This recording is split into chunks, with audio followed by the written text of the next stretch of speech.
बहुत ही पुराने जमाने की बात है। महाराज विक्रम सिंह का राज्य नागपुर अपनी समृद्धि और रहस्यमयी घटनाओं के लिए प्रसिद्ध था। किंवदंती थी कि राजमहल में एक गुप्त कक्ष है जिसमें नागपाश नामक एक अमूल्य खजाना छिपा है। कहा जाता था कि जो भी उसे पाने की कोशिश करता वह रहस्यमय तरीके से गायब हो जाता। एक रात महाराज विक्रम सिंह को सपने में एक अजीब दृश्य दिखा। एक विशाल कक्ष जिसके केंद्र में नागों से जड़ी हुई एक जादुई मूर्ति रखी थी।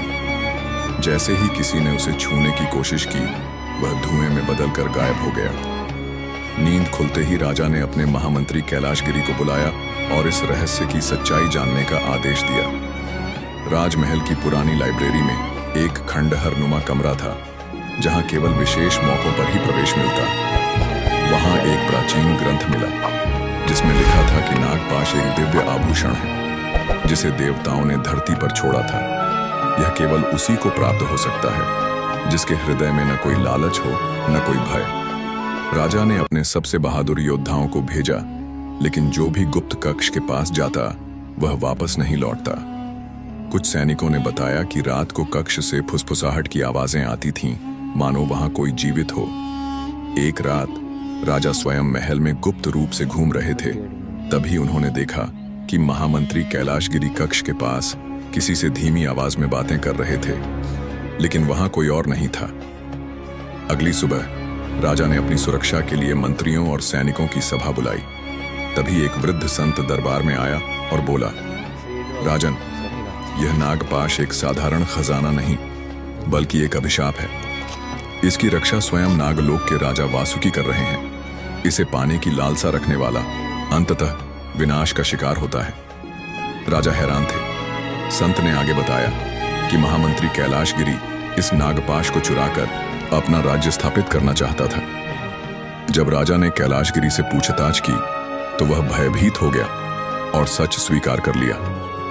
उसने बताया कि वह हर रात नागपाश के रक्षक से संपर्क करने की कोशिश करता था, लेकिन जो भी इसे छूने की सोचता वह गायब हो जाता। राजा ने तय किया कि वे स्वयं नागपाश के कक्ष में जाएंगे। पूरी सुरक्षा के साथ वे अंदर पहुंचे और देखा कि दीवारों पर अजीब आकृतियां बनी थीं, कुछ मानवों की जो किसी समय जीवित रहे होंगे। तभी एक हल्की गूंज सुनाई दी, जो सत्य का मार्ग चुनेगा वही यहां से जीवित जाएगा। राजा ने धीरे धीरे आगे बढ़कर नागपाश की मूर्ति को देखा। जैसे ही उन्होंने हाथ बढ़ाया, अचानक पूरी जगह हिलने लगी, मानो भूकंप आ गया हो। तभी उनके मन में संत के शब्द गूंज उठे, लालच ही पतन का कारण बनता है। राजा ने मूर्ति को स्पर्श करने की बजाय सिर झुका दिया और कहा, मैं इसे प्राप्त करने नहीं बल्कि सत्य को जानने आया हूं। क्षण भर में एक विशाल नाग प्रकट हुआ। उसने राजा को देखा और कहा, तुमने अपनी परीक्षा उत्तीर्ण कर ली राजन। इस खजाने की रक्षा करना तुम्हारा धर्म है, इसे भोगना नहीं। राजा ने नागपाश को महल में गुप्त रूप से सुरक्षित रखने का आदेश दिया और महामंत्री कैलाशगिरी को कारागार में डाल दिया।